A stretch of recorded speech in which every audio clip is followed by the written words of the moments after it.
Bien. Ok, gracias.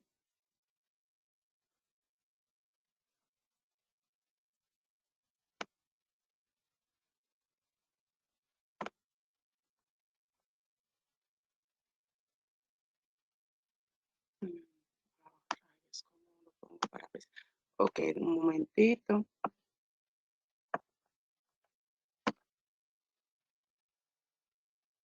Ok. ¿Se ve bien y se escucha?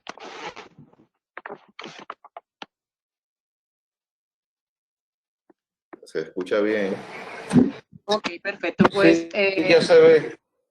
perfecto. Vamos a continuar con los temas académicos y en el día de hoy vamos a hablar de nefrotoxicidad de la quimioterapia. Y es que bien se sabe que hay una variedad de enfermedades renales y de trastornos hidroelectrolíticos que pueden resultar ya de la medicación que se va a usar con los pacientes que cursan con una enfermedad maligna, incluyendo agentes citotóxicos convencionales, así como agentes dirigidos molecularmente para así aprovechar las novedades moleculares que van a impulsar a la progresión del cáncer y también se van a en estos pacientes se utilizan agentes inmunoterapéuticos que se deben, según la tasa de filtrado glomerular, aclarar. Hay dos vías principales para la excreción de fármacos por el riñón, como bien sabemos. Una es la filtración glomerular y la otra es la secreción tubular. Y bien, como dije, el ajuste de la dosis en estos contextos se va a basar típicamente en dos factores, tanto la estimación de la tasa de filtrado glomerular, que va a servir como un índice del número de nefronas funcionales, y la segunda es la evaluación de los signos y síntomas de la toxicidad del fármaco. El paciente puede cursar con neutropenia, trombocitopenia y no puede orientar a que hay una toxicidad causada por fármaco. Las ecuaciones de estimación para el aclaramiento de la tasa de filtrado glomerular, como bien vemos en el recuadro a la derecha, son basadas en concentración de creatinina sérica estable. También se van a correlacionar con la tasa de filtrado glomerular medida. Estos tres métodos que vemos en el recuadro son los que más comúnmente son utilizados en la práctica clínica para estimar la tasa de filtrado glomerular.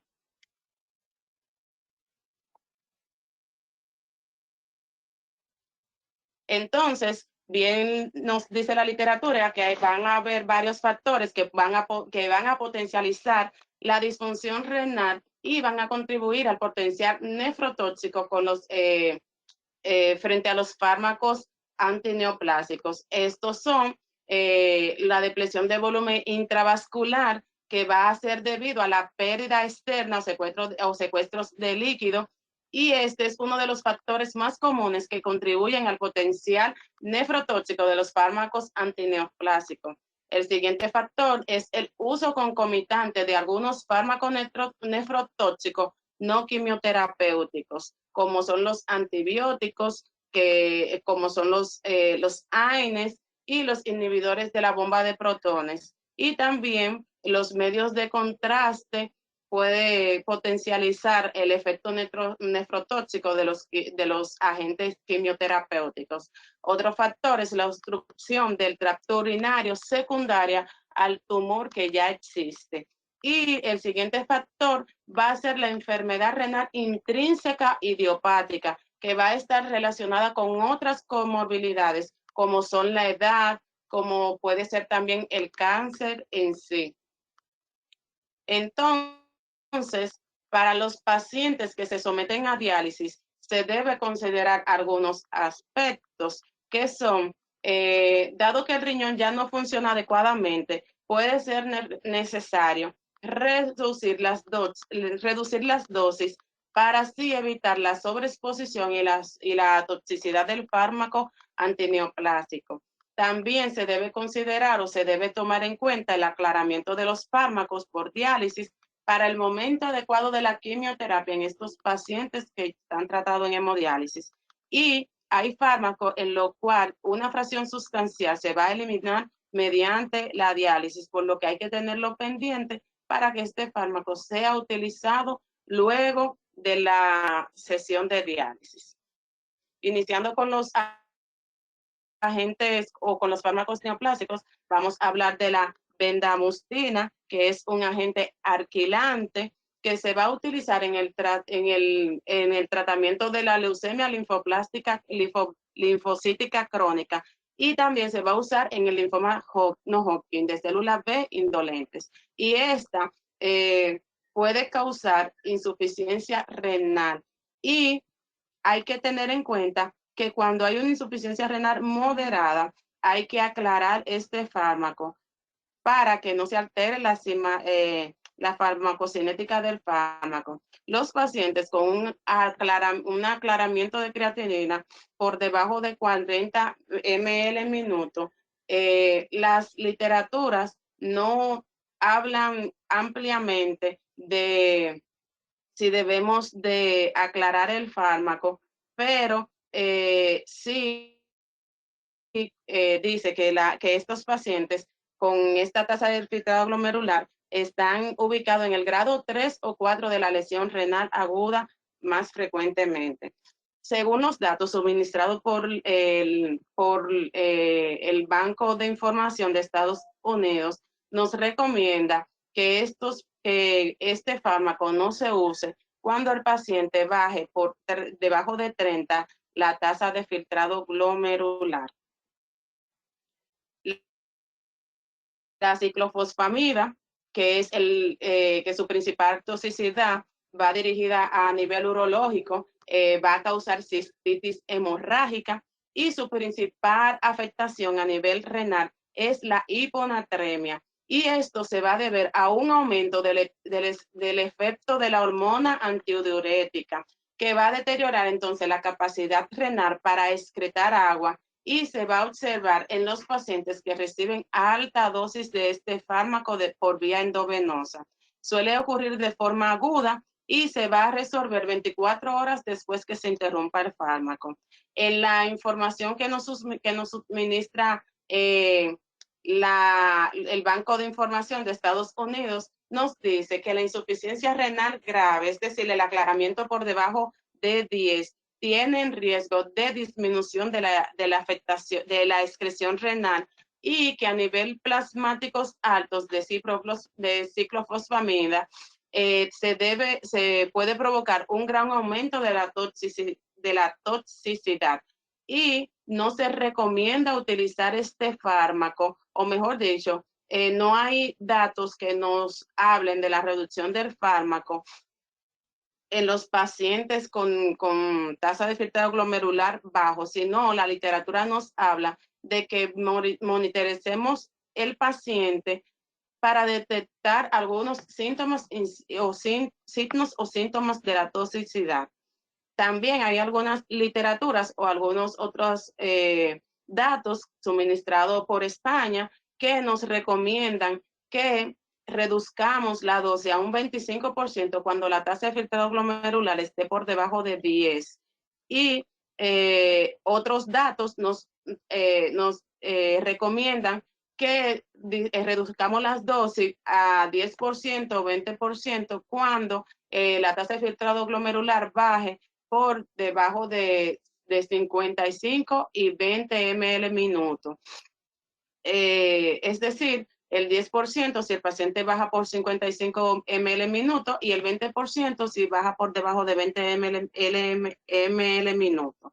En los pacientes que ya están en etapa terminal, hay que saber que la ciclofosfamida es moderadamente dializable, por lo que este fármaco se debe administrar después de la hemodiálisis. Y en los pacientes que están en diálisis peritoneal, las literaturas nos recomiendan que reduzcamos la dosis en un 25%. La ifosfamida que es similar a la ciclofosfamida. Hay que hablar de este fármaco que su toxicidad es similar, como la ciclofosfamida. También causa cistitis hemorrágica y también puede causar el síndrome inadecuado de ADH. La nefrotoxicidad de este fármaco va dirigida a afectar el túbulo proximal y esta se caracteriza por signos o síntomas de disfunción tubular aguda. Puede ser que el paciente curse con acidosis metabólica, con anión GAP normal, debido a que va a cursar con una acidosis tubular renal tipo 1 o también puede presentar el tipo 2. Además, estos pacientes van a cursar con hipofosfatemia inducida por una disminución de la reabsorción proximal del fosfato. Esto en los pacientes puede provocar raquitismo. Además, los pacientes pueden cursar con glucosuria renal, también pueden presentar amilosiduria y pueden presentar además un aumento en la excreción del beta-2 microglobulina. Y esto es debido a la disfunción proximal generalizada. Además, otro signo que podemos mencionar es la poliuria por diabetes insípida nefrogénica. Otro síntoma es la o mejor dicho, otro hallazgo de laboratorio que podemos encontrar en estos pacientes es la hipopotasemia, que puede ser grave, y esta se va a deber al resultado de un aumento en las pérdidas urinarias de potasio.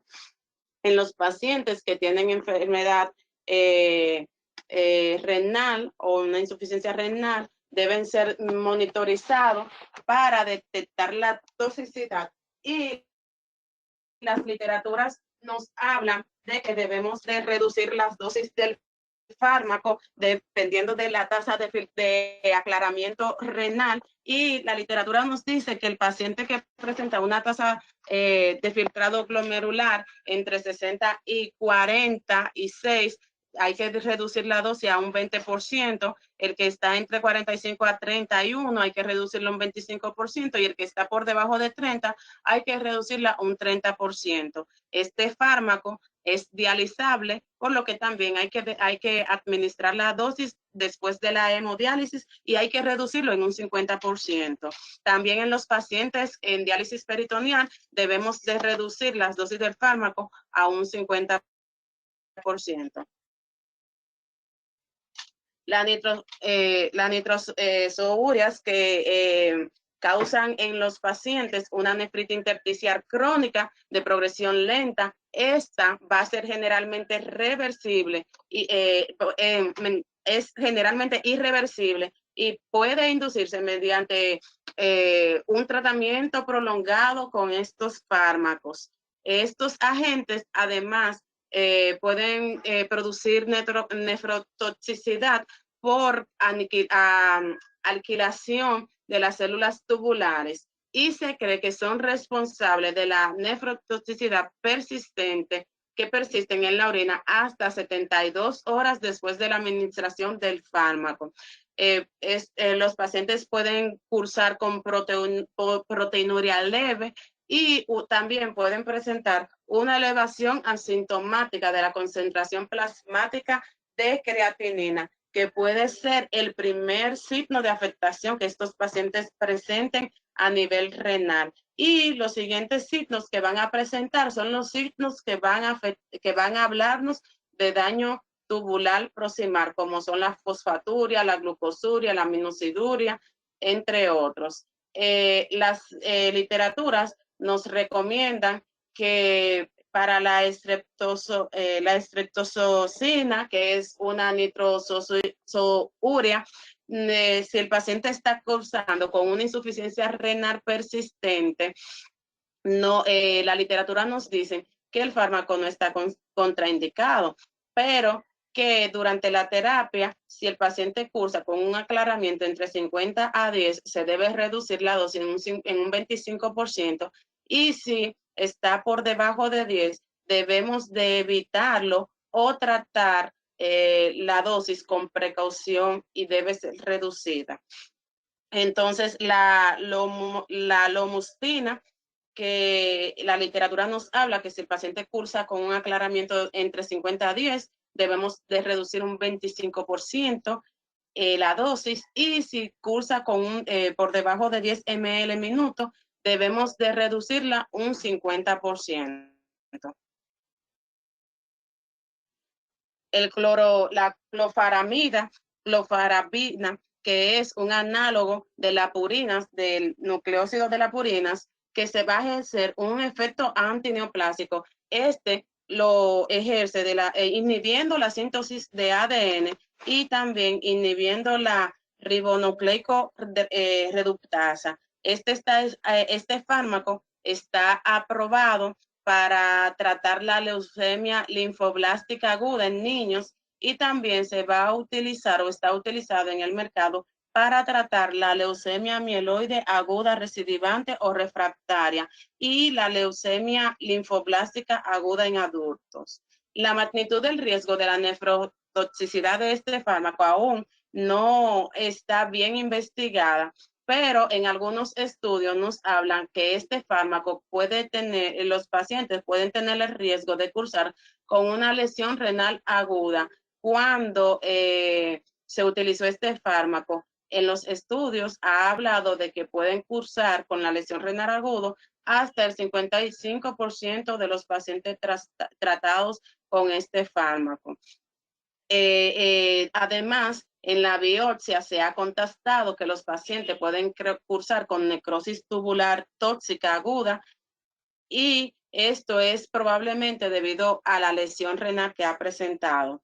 Entonces, hay que saber que la insuficiencia renal de los pacientes puede aumentar cuando se exponen a la utilización de este fármaco, y puede empeorar la toxicidad a medida que va aumentando la dosis de este fármaco. En el Banco de Datos de Estados Unidos nos recomienda que haya una reducción de la dosis de un 50% en los pacientes que presentan una tasa de filtrado glomerular entre 60 a 30 ml minuto, aunque este banco no nos arroja información de los pacientes que bajan aclaramiento por debajo de 30 o de los pacientes que están en hemodiálisis. También la literatura nos habla de que este fármaco no es dializable y que los pacientes pueden desarrollar un aumento de la creatinina. Entonces, cuando existe un aumento, el Banco de Datos de Estados Unidos nos recomienda que debemos de suspender el fármaco y que se debe de reiniciar cuando mejore la tasa de filtrado glomerular con una reducción de hasta un 25% de la dosis cuando se haya establecido ya, cuando haya mejorado la afectación renal. La fludarabina y la cladribina estos fármacos se han asociado también con disfunción renal, y hay pautas específicas para también la utilización de este fármaco.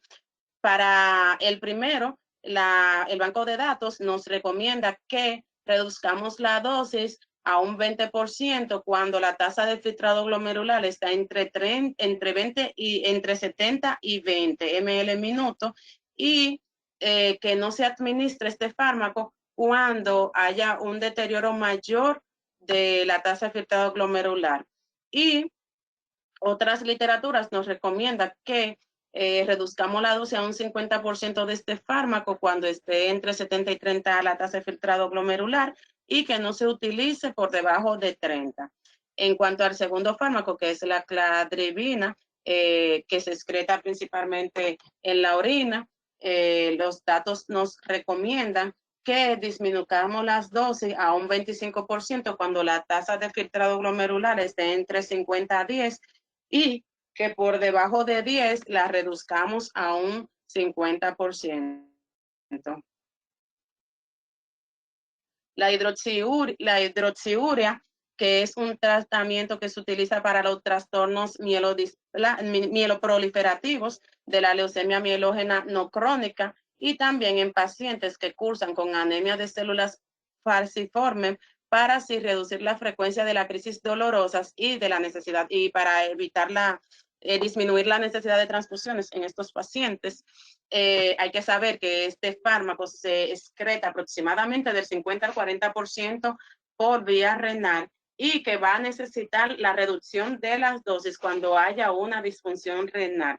Las recomendaciones son las siguientes, y es que cuando la tasa el aclaramiento de creatinina esté por debajo de 60, haya una reducción de dosis hasta el 50%, y en aquellos que y también aquellas personas que se someten a diálisis debe de ser reducida la dosis a un 50%.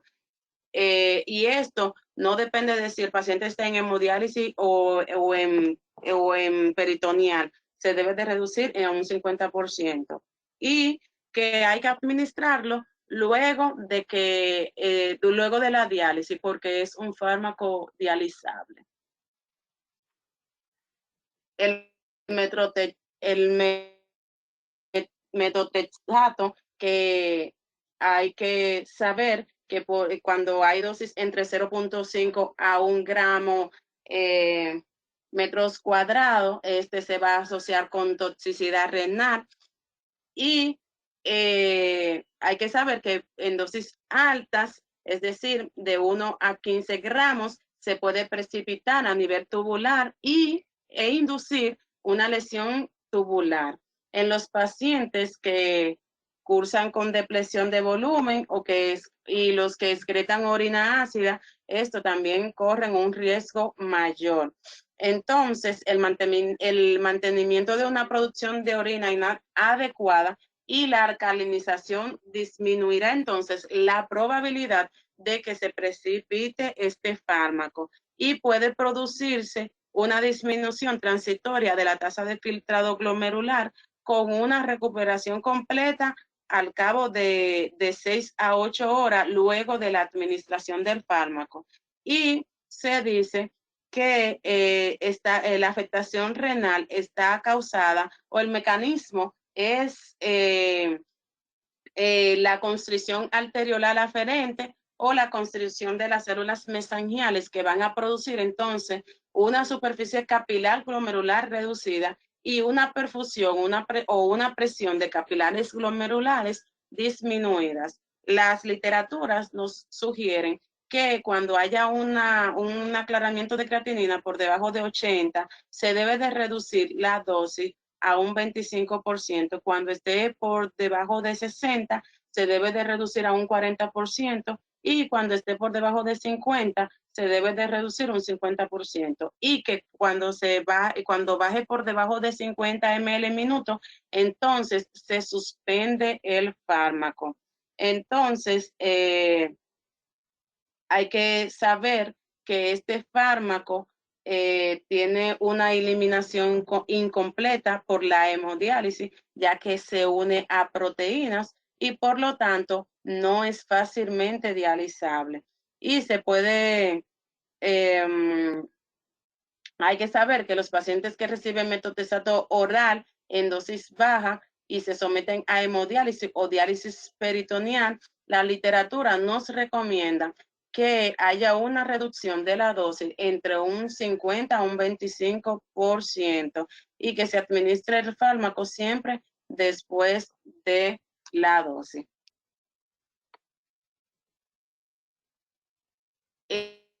El Penetrexed, que es un derivado del metotrexato, este está aprobado para la utilización en el cáncer de pulmón de células pequeñas avanzados, y que también se utiliza en el contexto de un mesotelioma pleural. Este se ha asociado con daño renal, que va a incluir necrosis tubular aguda, puede también presentar edema intersticial, acidosis tubular renal, y el paciente puede también cursar con diabetes insípida. Y se cree que la lesión renal aguda causada por este fármaco ha sido mínima, porque se ha reportado de un 1 a un 5% de la afectación. Las literaturas nos recomiendan que este fármaco no se use cuando haya un aclaramiento por debajo de 45 ml minuto, pero no existen recomendaciones para evitar concomitantemente el uso de este fármaco con otros fármacos nefrotóxicos como son los AINES, días previos a su uso o posterior a su uso. Y también se ha visto que los pacientes pueden cursar con disfunción renal leve a moderada cuando hay una tasa de filtrado glomerular entre 79 a 45%, por lo que se debe de disminuir la dosis como anteriormente dije. Entonces, el ciplastino, que es un fármaco antineoplásico, uno de los fármacos antineoplásicos más utilizados, pero que también es uno de los más nefrotóxicos. Este se asocia a lesión renal aguda, también se asocia a microangiopatía trombótica y también se asocia a hipomagnesemia.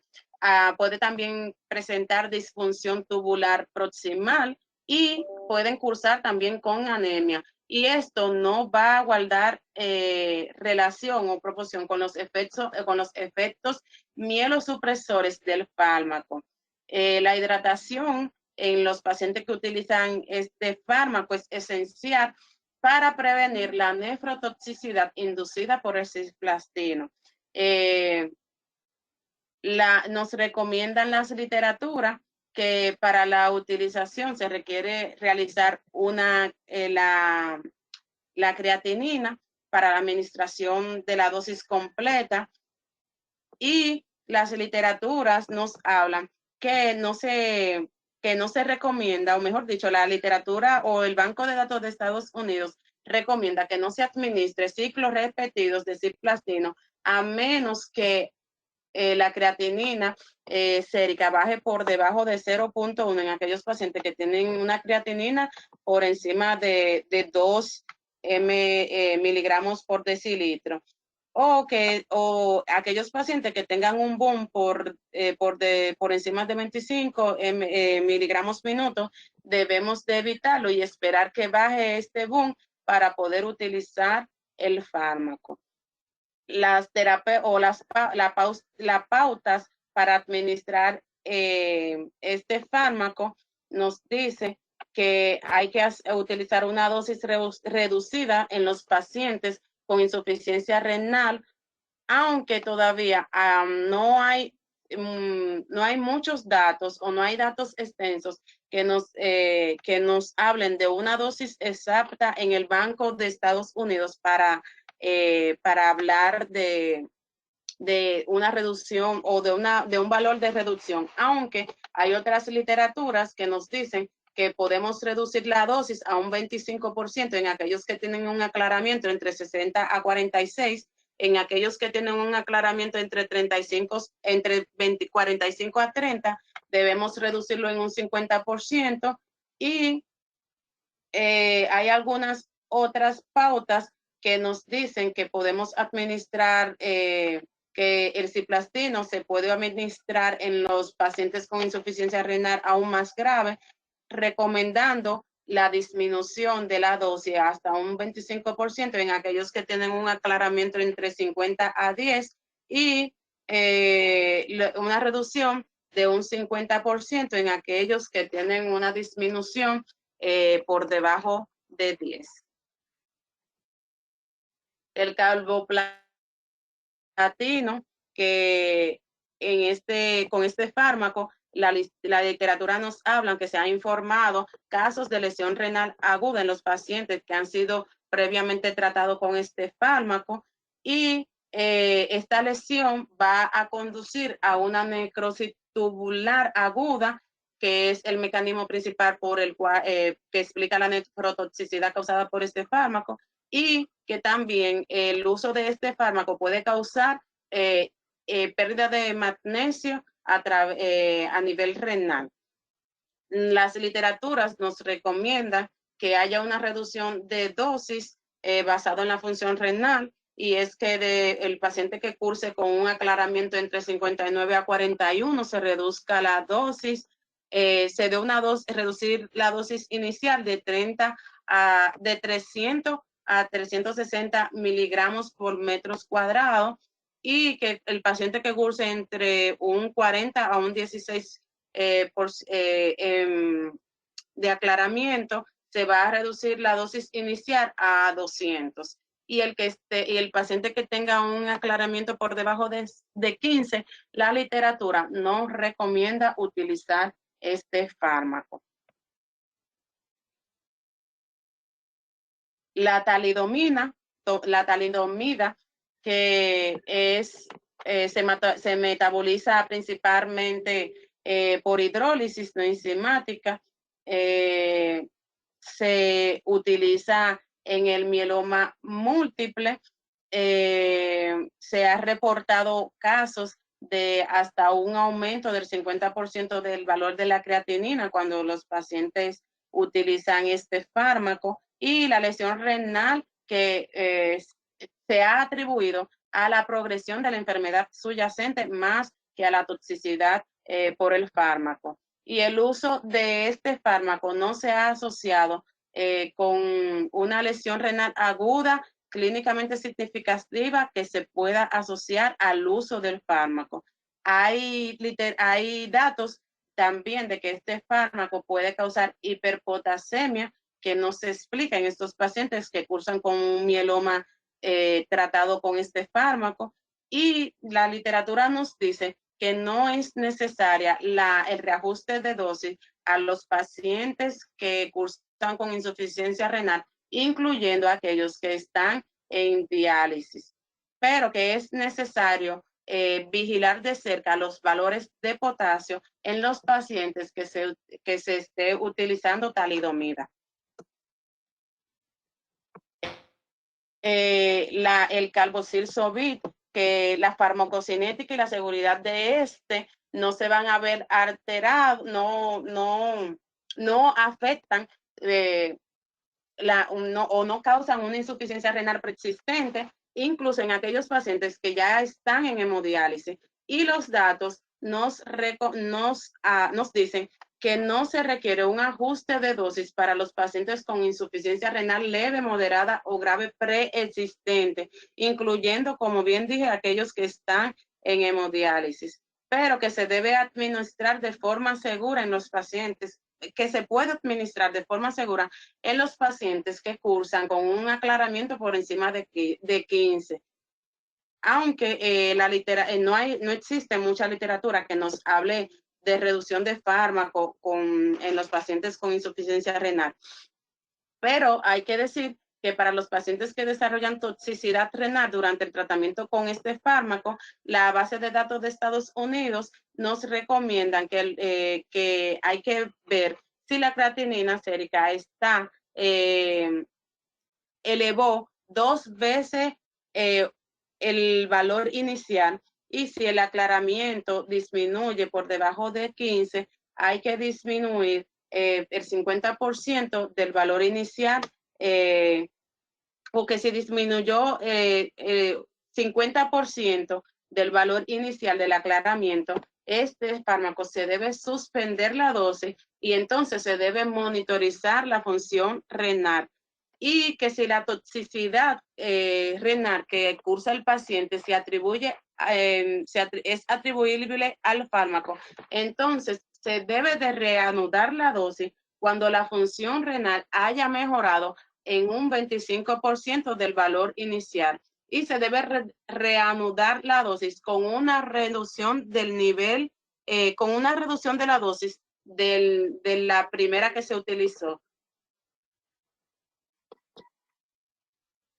Entonces, el crizotinib, que es un inhibidor de la cinasa, este está aprobado o se utiliza para el cáncer de pulmón de células no pequeñas con gen de fusión del linfoma anaplásico cinasa avanzado positivo. Este se ha notificado reducciones de la tasa de filtrado glomerular que va a ser inducida por este fármaco, y que principalmente es durante las 2 primeras semanas de tratamiento con este fármaco y se ha descrito que los pacientes pueden presentar el desarrollo de quistes renales complejos hasta un 3% en aquellos pacientes que son tratados con este fármaco, y que también puede ocurrir tanto la formación de nuevos quistes como la progresión de los quistes ya existentes. Las literaturas nos recomiendan que reduzcamos la dosis inicial a 250 miligramos una vez al día en vez de 2 veces cuando el aclaramiento está por debajo de 30, que no requieran hemodiálisis. Y no hay datos que nos sustenten una reducción de la dosis en aquellos pacientes que están sometidos a diálisis.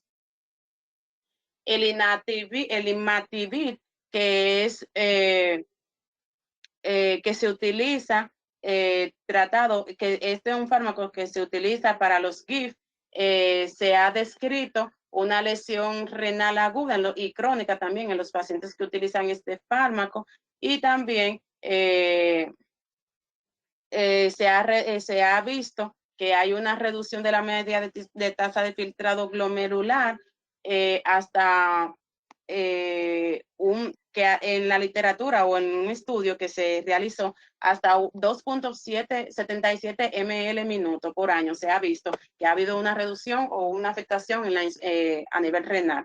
Los posibles mecanismos de lesión van a incluir un síndrome de lisis tumoral que puede ser causado por el fármaco, así como una lesión tubular aguda, y también puede causar rabdomiólisis. La inhibición de la secreción tubular de creatinina también puede ser un factor que vaya a contribuir con el aumento de la creatinina sérica, y que parece también depender de la dosis, ya que la dosis más alta se han asociado con una mayor incidencia de daño a nivel tubular.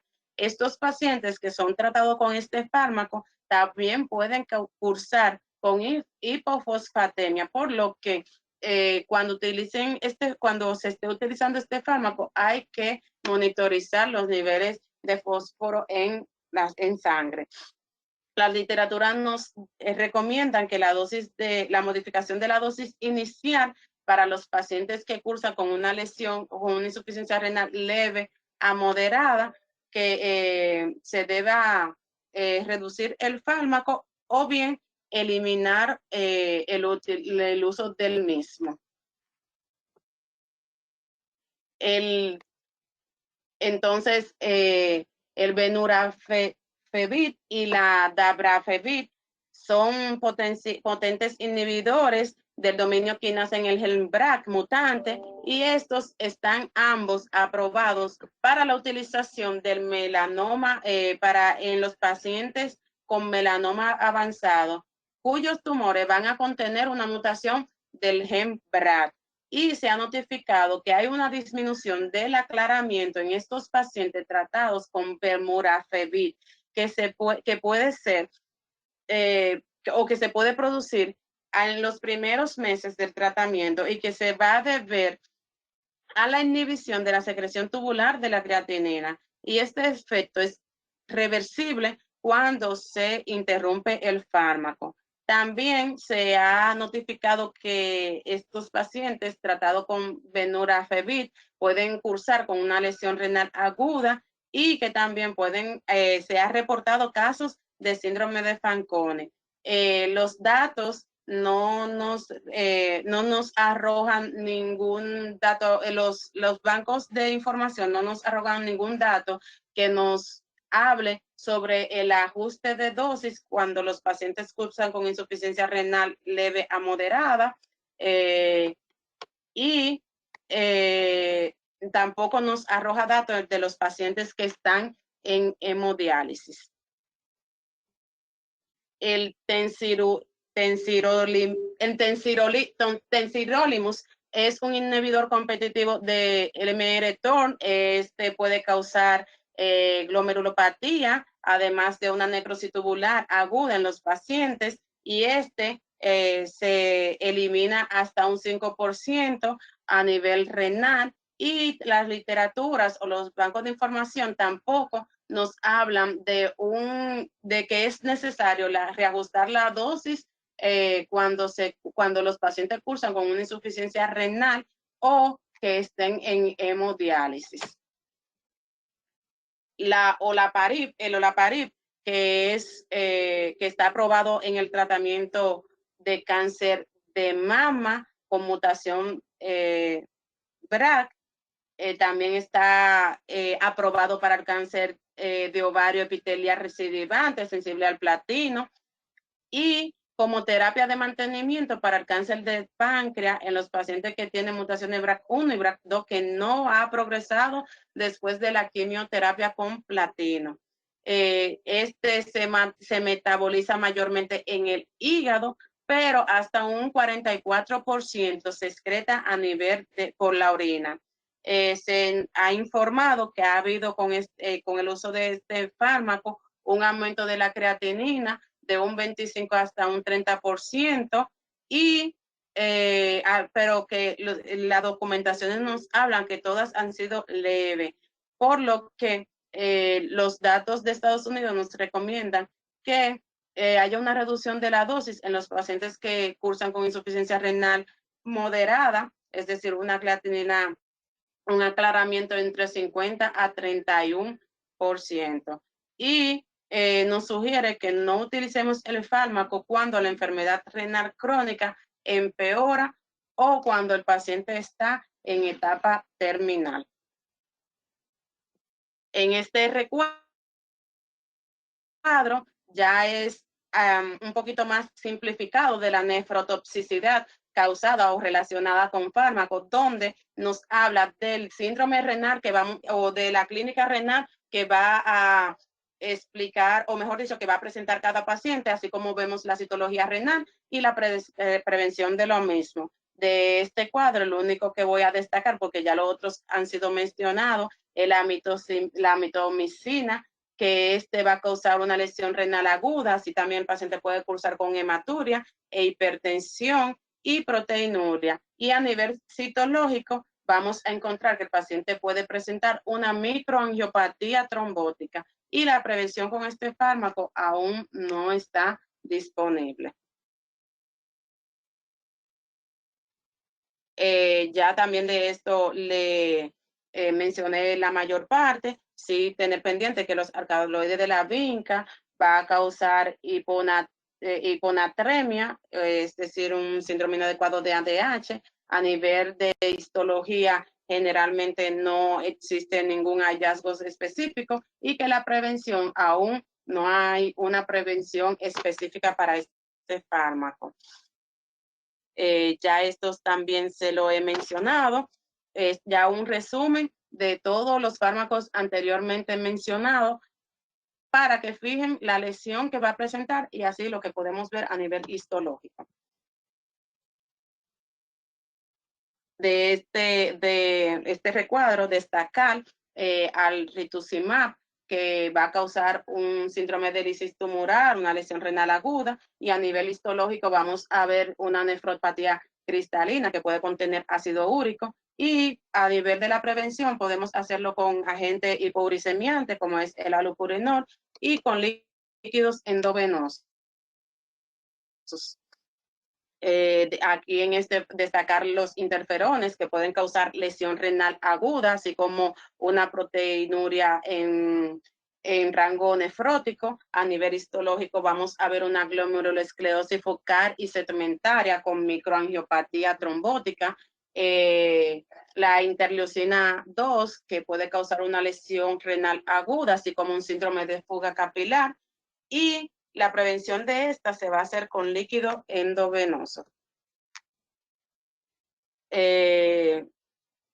Aquí los inhibidores del P1 que van a causar lesión renal aguda, así también como proteinuria. Y a nivel histológico vamos a ver que el paciente va a presentar, o el corte puede presentar nefritis intersticial aguda, así como una nefropatía por IgA, también una enfermedad de cambios mínimos, así como una esclerosis focal y segmentaria.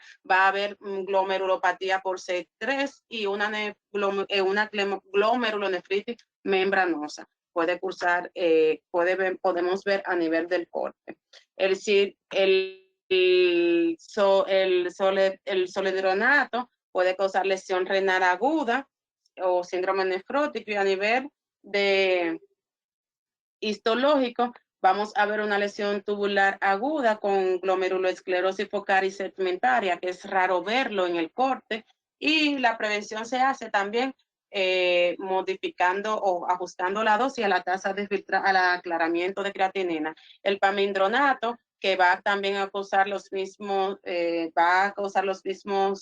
datos que el solendronato, y vamos a ver el histológico, los mismos hallazgos que el solendronato. Y para la prevención se ajusta la dosis y también aumentar el tiempo en la infusión.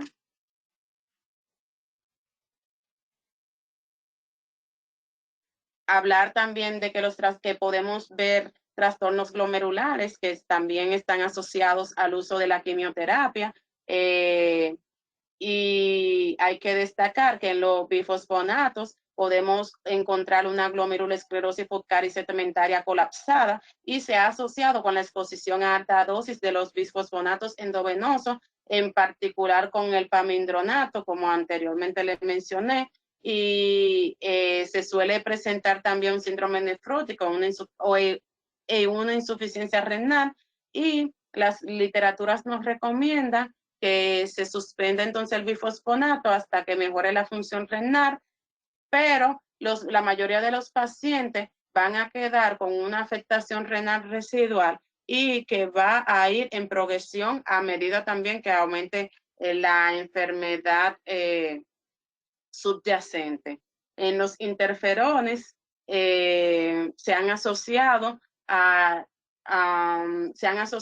glomerulosclerosis focal y segmentaria no específica, y también se han asociado a enfermedad de cambios mínimos. También los pacientes pueden cursar o pueden presentar proteinurias como síndrome en rango nefrótico, y puede ocurrir días o años después del inicio del tratamiento con este fármaco.